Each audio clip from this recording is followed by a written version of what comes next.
Okay, greetings people. You are through to Lounge Academics with KJ and Yazz. Woo. What was that kind of half-hearted woo? Where did that come from?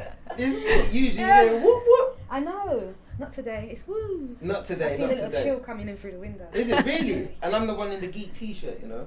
But anyway, it's all good. So welcome to the podcast. If you haven't done so yet, please make sure you subscribe to the channel, hit the notification bell so you can get notified when our next episode goes out, and that's on YouTube. To our online listeners, which it wouldn't be relevant because we won't be doing online right now, we're not live. But anyway, if you catch us on the audio podcast, welcome, thank you for joining us. As I said, I'm KJ and this is Yazz. We have a special guest in the building. Look at her teeth are just glistening. Look at her. She's hot. She's wonderful. She is Miss Ennis, Danielle Ennis. Woo! Hi. Make some noise. Hey, Danielle. Hello. I'm good. I'm well. I'm glad to be here. Yeah, man. Yeah. I'm liking the little army khaki kind of. I Thanks. like that, man. Like you're ready for war. Yeah, you always got to be ready. Was that some subconscious something there going on? No. You sure? No, this is comfy. I like lots of different loungewear. This is still lounge to me. So Well, yeah, you're in- feels good. Look, you know, you're in the lounge. Lounge. You're here, so loungewear is appropriate for There this we right go. now. Definitely. But yeah, we're just so excited to have you here today. It's great to Thanks. have you on the podcast because we know you do so much, and I can't wait to get into it. Because Danielle, you know, you take after my own heart. We have a very similar background. We have a youth background. We come from a Yeah. background of working with young people, particularly those that are high risk. Yeah. And you know, and you classify yourself as a high risk specialist as Yeah. well. You are also a coach, Yeah. and you're an awesome author as well. You've just got your book as well, Mind. Thank you. Do you know Yes. what I mean? Yeah. So it's all, you're like, I'm just remembering. Yeah, I can do that. Yeah. Kevin, yeah. So It's it's true. all good. Yeah, you do so much. And we wanted to just kind of give the backstory really in terms of, you know, how you've come to do the excellent work that you've done and that Yeah. you're continuing to do. So what is the story behind your brand? So, I've always kind of had an interest in personal development in many ways. And alongside that, although I was, during university, I studied law, right? That was the family plan. And I was always very strong at academics. I did enjoy, school and college and everything, but it wasn't really anything I was passionate about. So to summarize that part, I completed my degree. I made great friends. I'd done a lot of extracurricular stuff and, was able to really make the most of uni. But after that, there was just quite a turn and a shift in what I really wanted to do. And I felt myself kind of pulled towards young people that were struggling in particular. So in the background, I've always had this interest in reflection and growth and things like that. I'm studying law, and then later on, there's this passion that starts to develop for reaching the young people. And at the time, towards the end of my degree, luckily I was actually working at a children's charity. I was doing seasonal work in between, the holiday period. And I just said one day, I had a good relationship with the CEO, and I just said one day, I kind of feel like I want to try and do this. So she knew I was doing law, and she's like, Danielle, what are you talking about? And I said, I'd like to do it more. And at the time I was only doing things like helping sometimes with research, or I was actually just helping with summer activities. So it was just really small things. But she decided to give me a go, and she just said, okay, I'm going to get you the best supervisor. I'm going to make sure you have loads of training, but yeah, let's do it. So that's what's actually started my first steps into that transition with young people. Okay. Yeah. Do you find your kind of law, even though you studied law, do you still find that, is it still relevant in terms of what you're doing? Or because some people often say they often go, if they do their degree, slog out for 3 years or 4 or 5 years studying hard, and they end up not using it anyway and going to something totally different. Yeah. Not to suggest that's the case for you, of course not. No. Yeah. Do you know, I don't have any regrets with it. I think on one side anyway, I really made the most of uni. So I actually studied law with American studies. Now, I didn't necessarily have any interest in the American studies part, but I'm just be honest, but I wanted to find a way to actually use education and travel. So that enabled me to actually go, I did. But it let me go and still study law, which I was still interested in at the time, but also get to have a whole new cultural experience. Going over to America, I actually ended up doing community work there for a little while as well, through some of the societies at uni, and made amazing friends there. And then on the other side, even when I was here in the UK, I led the African Caribbean Society. I was the president of that. So again, ACS. Yeah, okay, so I easy. learned lots there, and I think it really helped with my analytical skills, my ability to advocate for young people, even report writing, things to do with, you know, serious concerns about young people, or having to bring that to a council or a housing association and really fight in people's corners. I can do that better. Yeah. Because of all those things. And of course, laws are key. Advocacy is a key part of that. Yeah. It's a massive part of that process. So I see the kind of crossover and the relevance in that regard. So that makes absolute sense. But also, you know, you've kind of moved into more the high risk special. And so just for the sake of our listeners and people watching, what does that mean to be a high risk specialist? What's I know what it is, but for the purposes of everyone else. I don't. Yeah. Oh, sorry. Yazz doesn't know either. what it is. Do you know what I mean? So basically, you I guess you can have a variety of needs or issues that need addressing, right, when you're working with people.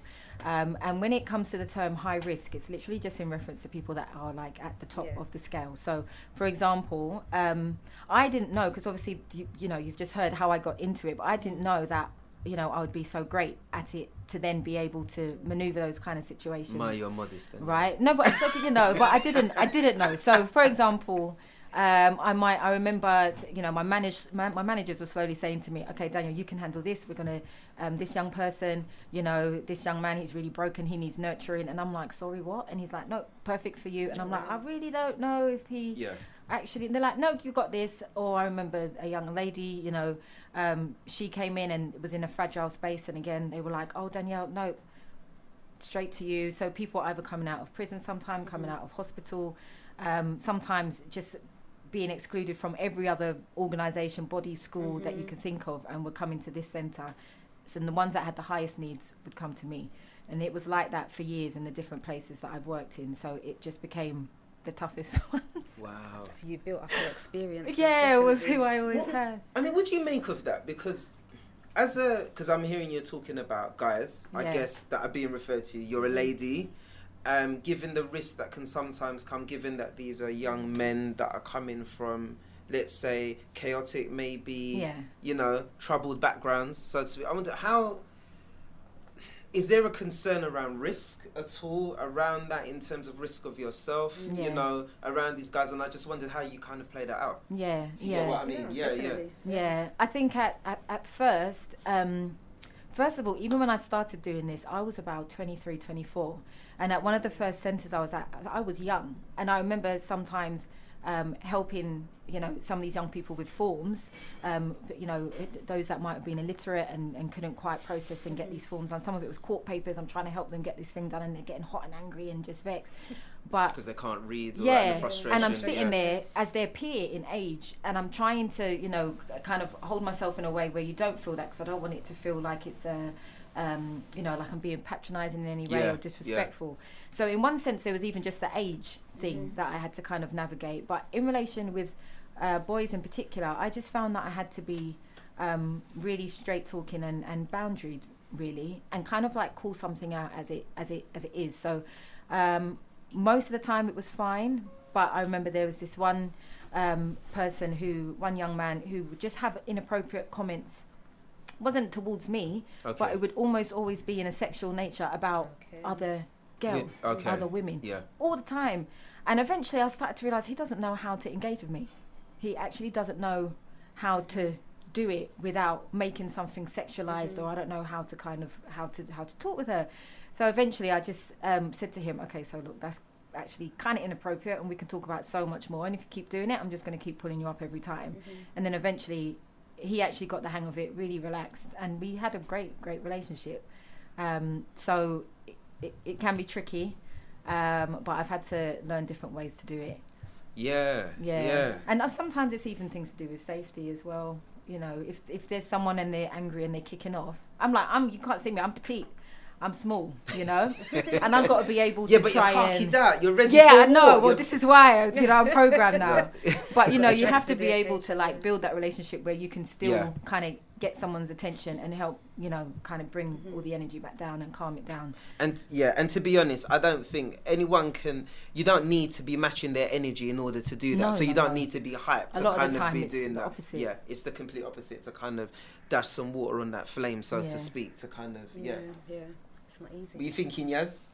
I know the cogs are turning. The clogs are turning in my head. And I was just thinking, like, when you're saying about the challenges that the challenges that they go through, obviously we're living in a time where the young people are kind of challenging. I don't think they're that challenging. I just think that people are actually frightened to kind of engage with them. What would your advice be to somebody out there that's got a teenager that is going through the adolescent stages? Yeah. The challenging stages. Yeah. It's funny because I actually get parents ask me questions like that quite often. And I think one of the hardest things is you can't always tell that a young person will appreciate your efforts at the time, but they'll always notice when those efforts aren't there. So they always notice when there's been a pullback. They know when mum's given up. They know when dad's given up. They know when their siblings, can't be bothered anymore. I remember, and this is quite a kind of extreme example, but this is what my life is like. There's like light and shade in everything. But I was working with a young man once, and it was a really delicate situation, and he was angry and wanting to respond to something that had happened in a way that wouldn't have been beneficial, right? And I remember in trying to get him to focus on me and the reasons why he should just make the right decision, one of the things that came out of his mouth when he was talking about his own frustrations was, he was like, I know my parents have given up. And it always stayed with me, because I'm like, look at that. Like, one of the reasons why the difference now between you completely going over the edge is you like, well, mum and dad don't care now, like I know they've given up, so why should I even try? But in his behaviour and persona, you wouldn't have thought that he was even noticing those things. And then again, even in different ways, you'd be surprised. I always say, my mother, for example, there was points where I was a tricky teenager. I don't know, there was a certain age where mum was like, you was just horrible at this age. You was just, oh gosh, awful. And the funny thing is now, she still continues to try and drill different messages, whether it's things to do with self-esteem or no, actually you're going to make the right choices, or she see me hanging out with the wrong people and be like, okay, so when you're at uni, she weren't letting up. She's like, I know what your friends are doing. Like, don't. Like, she just was very direct. And in hindsight now, because she didn't relent in doing that, she actually, everything that she did taught me, I really do feel, I do live out, because she was consistent. But lastly, I think just letting them know that they are seen. I think it's easy to be frustrated. I know I've got lots of young people in my life. My thing is, regardless of what I do in the community, I can't ignore what's at home, as in my family. I'm really passionate about that. And I've just you just have to still keep checking in on them. If you still keep getting, just kind of like blunt answers, just try and push a little bit more, show it in a different way, Maybe, let's go cinema, or let's go out to eat. They might not say much, but that time is given to them, and they know that they're valuable and seen. It's kind of showing them that you're obviously caring about their needs. You're still in there talking to them, letting them know that you're there for them. No, I understand. And there's something about not giving up on them. It's true. It's true. It's about keeping that door always. I mean, that's what I'm picking up from what you're saying. Like, keeping that door open, not giving up, and us being resilient as well. Just because it hurts to get a knockback, If a child or someone tells you to move or to F off or whatever, to get out, and the hard efforts that you're putting in there as well. Yeah. Do you know what I mean? No, it's crazy. Because the thing is, what you're feeding a situation that doesn't look like it wants to be fed, and that's the hard thing. They don't look like they want it, but they'll notice in the moment that you're not doing it. They will know, And that's the hard thing. So it is, you're really just, constantly going at it really in hope. But, I really don't believe it's in vain. And there's parents that have turned around and said, you know what, Dan, even just recently, they said, when you told me to keep going, with my child, I've seen a real turnaround. And so it's consistency, isn't it? Yeah. So I just want to know, Danielle, just out of interest, has any his face? I'm like, what? I just wanted that cheeky look on the face. I won't mind having you as a key worker. Does any guys, have they ever tried? Because they're like, what? But have they ever tried it? Just out of interest, have they ever tried to move? Just like, yo, miss, you look nice. Or any. Do you know what? That'd be my lyrics. But. No. But do you know what? It's no, but it's real, isn't it? This is real talk. That's how I am anyway, so I don't mind. But there were only 2 occasions, and I've been working in terms of when I was just doing key working, which is basically support 1-to-1, right? That I was doing that directly for about 7-8 years. And even over that time, there was only a real handful like I'd say 2 or 3. And what was happening was this. So I'd notice, I think because of the boundaries that I'd put in place and how I'd carry myself, you kind of couldn't. Oh, you could. Okay. Like you could kind of like try and make a bit of banter, but my response would be. It would be just cold, steely. Just. Yeah, but then as well, I remember one young man said to me, he's like, "Dan," he said, like, I think you're really beautiful, but I can't help but see you as a big sister. And he's like, I literally can't. He's lying. No, because I knew him long enough. But he was like, I can't. Yeah. But then on other occasions, I remember there was this other young person I was working with, and this young man was a bit of just a gallist. So loads of girls. Trying it. Yeah, and like if you ever heard this, you'll laugh because you know it's him. But yeah, he was just a gallist. And I remember my manager was like, oh yeah, Dan, so I think you should work with him. I said, sorry, what now? And he's like, yeah, you should. I said, I don't even really know how much he kind of respects women, if I'm honest. I said, I don't know how this is going to go. And he was like, no, you're right for this person. And I said, all right, well, you know, if he doesn't know how to respect women, I'll teach him. It's fine. Like, we'll just do this then. And that's actually formed the basis of our relationship. We were absolutely fine. And because I'm quite boundary. I mean what I say and I follow up on what I say. So once you already know that if I tell you that's not cool, or if you respond this way, this is going to be the repercussion, I mean it. So if you even try to mess around at first, you'll realize, okay, no, wait. Like, Dee's really actually trying to help me and she's not playing with that part, so I have to respect her. But he never crossed the line. Okay. I only got asked one time. When I was in, and it was on a prison visit, which was super awkward. Yeah. I mean, prison. Come on, like, it's super serious. Awkward. Yeah, I bear that in mind. Exactly, I bear it in mind. I was like, I'm probably the only consistent person going to see him. Damn. And I felt it was difficult because I'm like, how am I? You know, how does that look? Well, no, it's like, how am I gonna? I don't want you to feel more discouraged because I know you're already in a hard time. Trust. Yeah. Trust in prison. You know, and sausage factory. No. Yeah, let's keep it real. No one else was really visiting the poor young man, and I was like, you know what, like. And he just said, you know, when I get everything back together. You must have been water on a dry day for that guy, boy. Do you know, Danielle just coming in, hi Miss Ennis, you know. But it's the truth. Let's be honest, right? I know my team are laughing at me behind, but let's be honest, you know, at the end of the day, I think, you know, I'm a guy, right? And, you know, if you've got a Miss Ennis or you've got Yazz, you know, in front of you as a key worker, come on now, right? Hard times, you're in prison, it's not good. Yeah.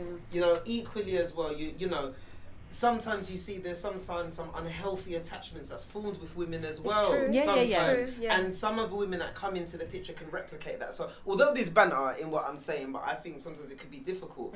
I would like to learn that lesson from maybe someone who doesn't look as hot. Do you know what I mean? Maybe that would work for me. Maybe, I don't know. And maybe that might work for other men. It'd be a bit of distraction. Let us know, guys. Let us know. You know, comment. Let us know what you think. Am I chatting nonsense? Let me know. I think there's some truth in what you're saying. Definitely. Yeah. I think there's definitely truth in that.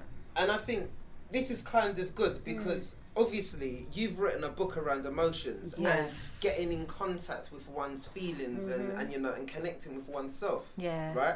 And I think this is really interesting because this would be a good opportunity maybe to hear a little bit more around mind and the book. Yeah. So do you want to tell us a bit more about the book, the aims of it, you know? Yeah. So basically the idea, so Mind is a workbook, and I've tried to do it in a way that's quite different in the sense of there's snippets of real life, and it's actually my life. Some of the messiest parts that you probably wouldn't share and wouldn't really tell people. You know, I've had friends that have read it and been like, oh my gosh, like what on earth was that about? You know, alongside educational content. And the reason why, so there was 2 reasons why I've done it in that way. First of all, in my work with young people anyway, I've always, at different points and with wisdom, shared little snippets of what I was going through, or what I'd gone through when I was younger. And the only reason why I did that was because I saw that was how you could connect. Yeah. For example, there was a young lady I was working with. She tried to take her life back to back like 3 or 4 times, and then started working with me, and I was like, oh my goodness, well, how am I going to be able to, this is so delicate, you know, I'm not with her 24/7, how am I going to try and build her up in the time that I have?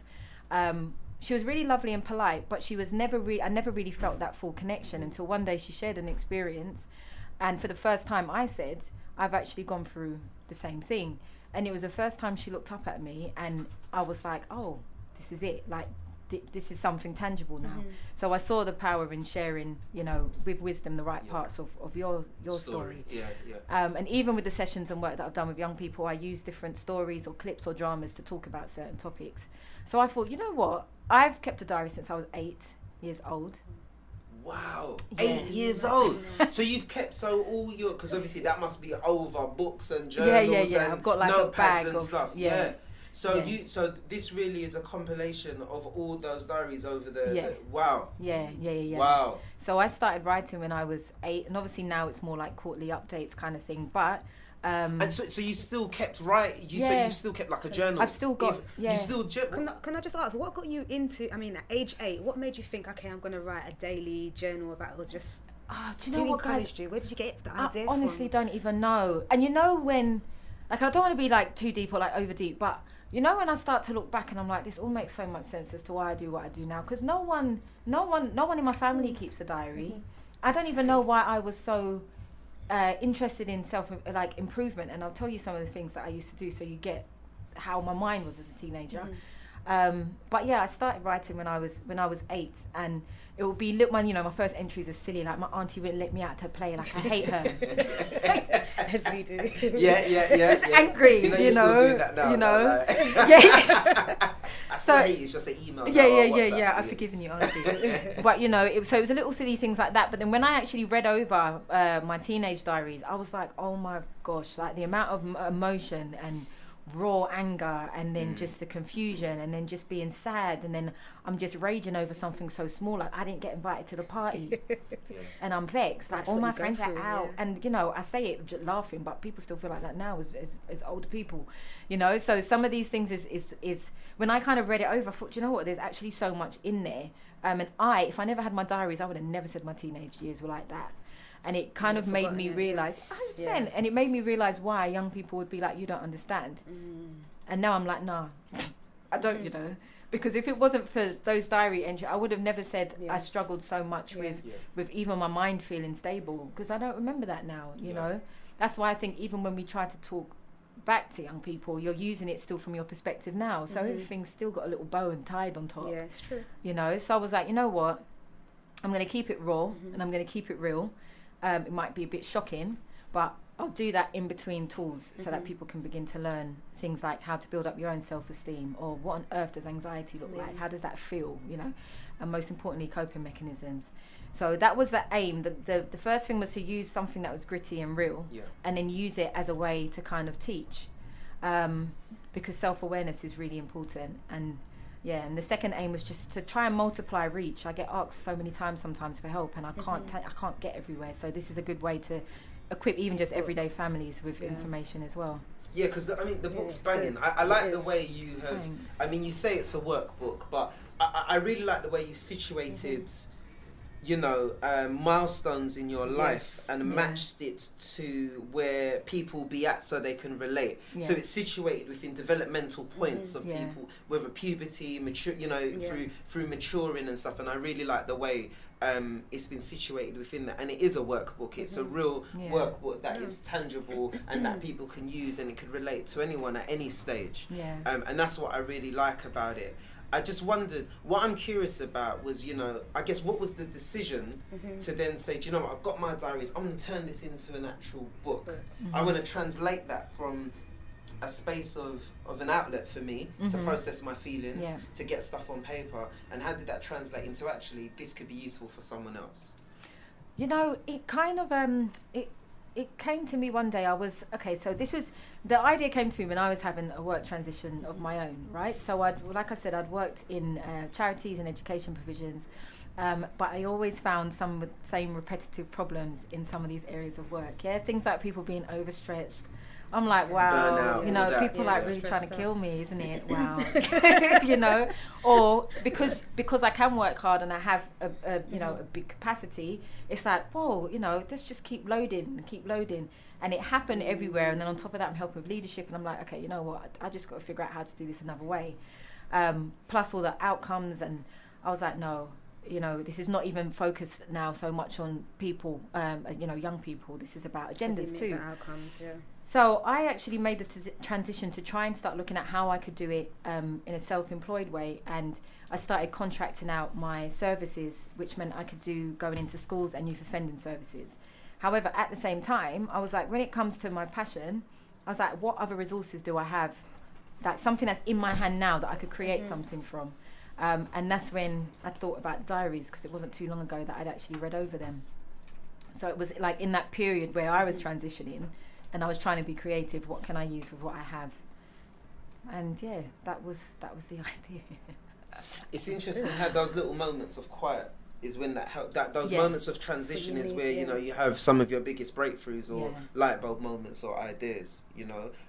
No, that's actually amazing. So how can people get hold of the book? We're going to do this again at the end, but just where can people get hold of it? Because it is a great book. Because you're going to get the socials anyway, people can see, but you have your website as well, don't you? Yeah. So, just remind us to come back to that maybe at the end and stuff, to grab your details so people can follow, because obviously people will be listening. Because I know already you've heard from men that are fathers of daughters. Yeah, you know, it's so been many a different really, people have been really, it's been a really positive response, and it felt like such an experiment to me. Oh my gosh, who chucks out their life like that? Yeah. I was like, what are you doing? Like, it's a bit wild.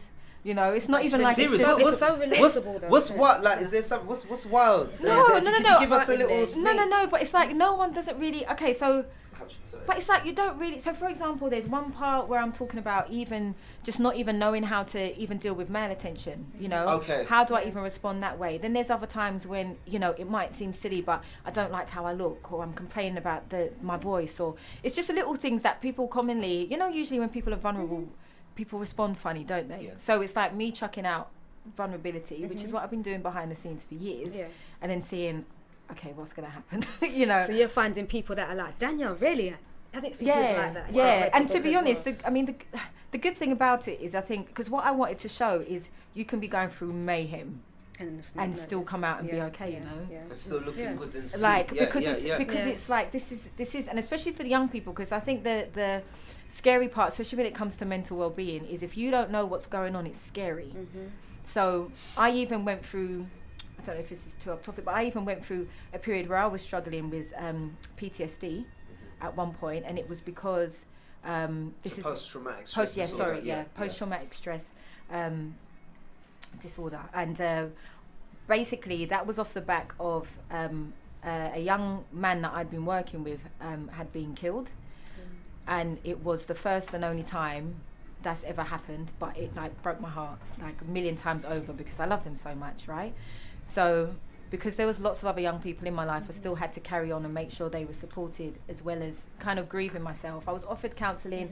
I didn't go because... You're holding it together for yourself as well as holding others. Yeah, because people are like flocking, and I can't, you know, everyone kind of needs to be held. And, you know, the team did say to me, you know, Dee, if you need counselling, it's offered. Then we're doing like the paperwork about his murder for the local council. It was just horrible. And I pushed through that time, but then... on the flip side, a year or two later, someone who's close to me, they lost a young man in their life due to knife crime.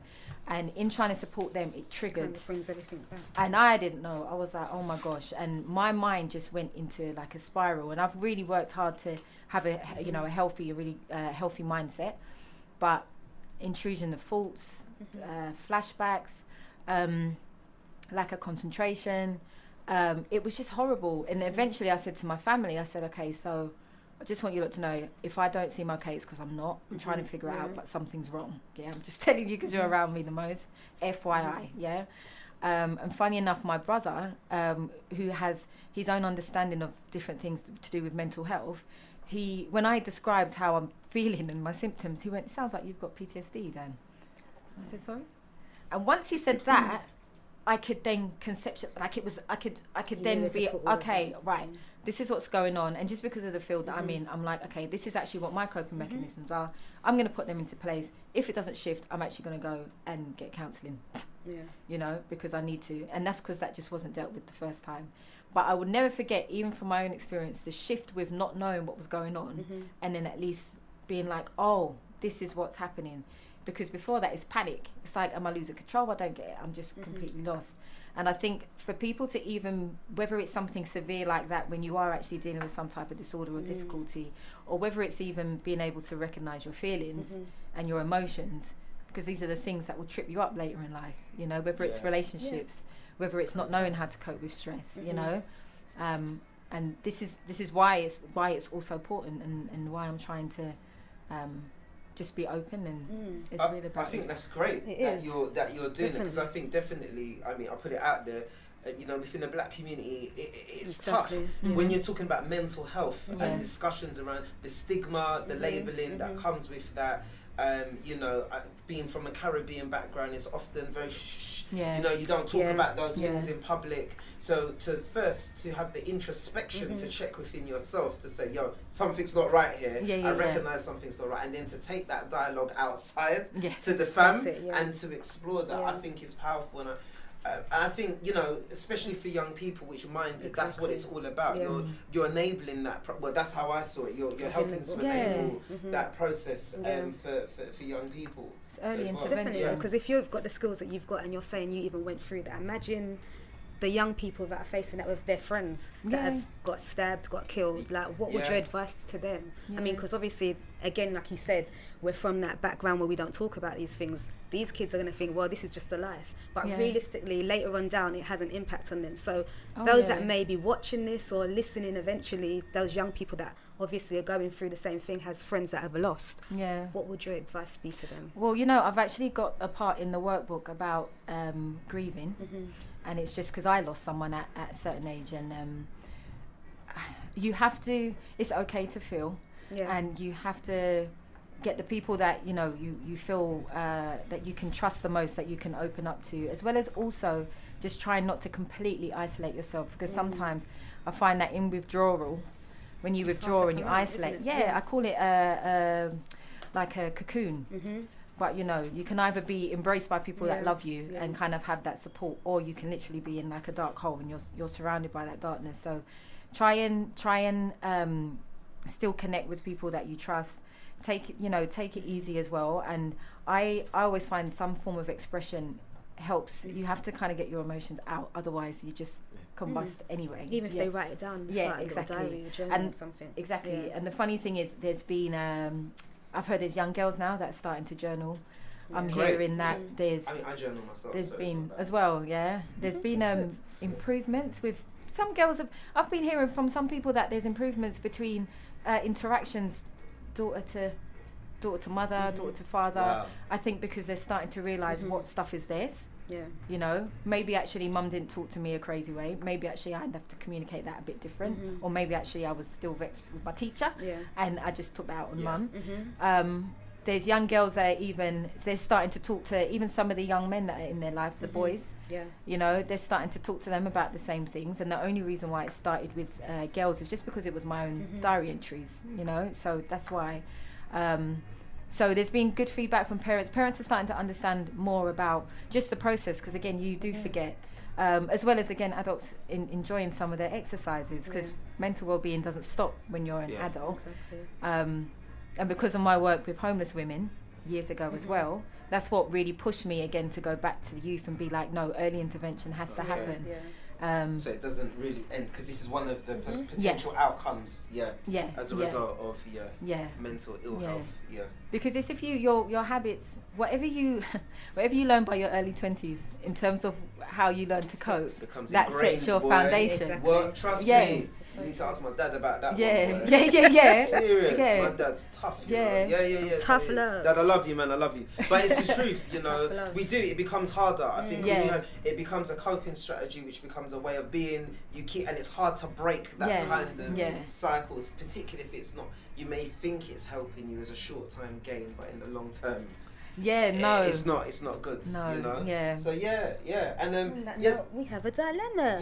Because because our guests, it's really interesting. We do, we always have powerful guests like yourself who's on, and we often get a number of people in terms of our audience asking a lot of questions. So we're very active in many different ways on social media, as well as your WhatsApp channels and everything else, and inner circles. So I think it would be good to explore a dilemma that someone has seems put like through, a big which one. we're gonna it's a big dilemma.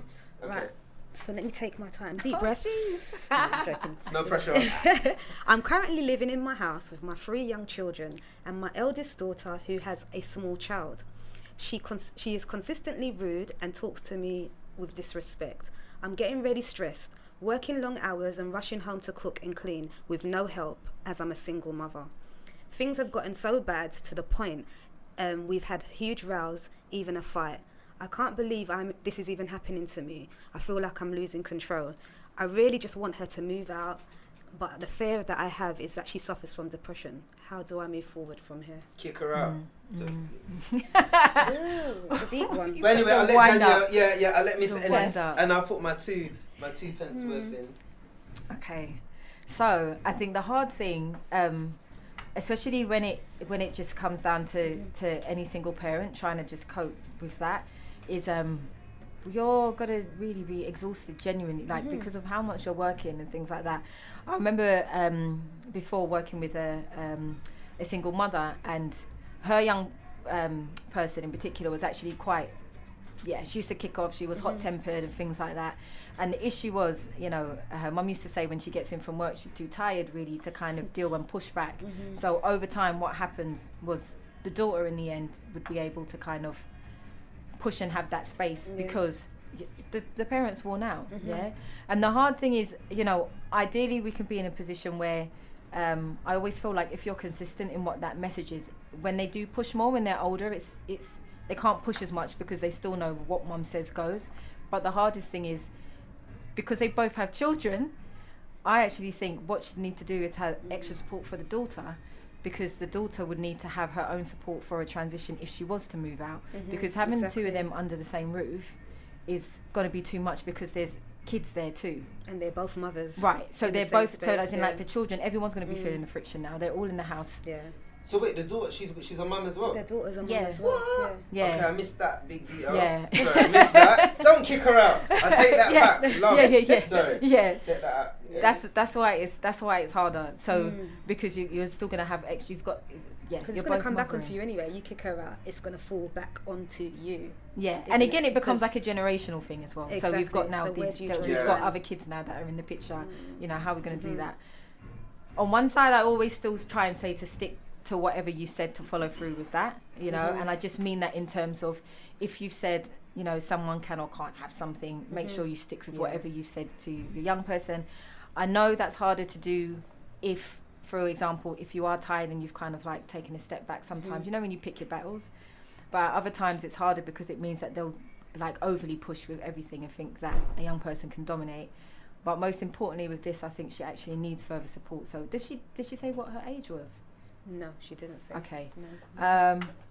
Maybe whoever it is, if they did want more information, there'll be ways to contact me. But what I try and do is get these information about like charities too, because no one knows, and it's part of the reason why again that this book is hit. I mean, because it's serious. I mean, if you're fighting your own child, that's taking it to another level. Like, I mean, how do you?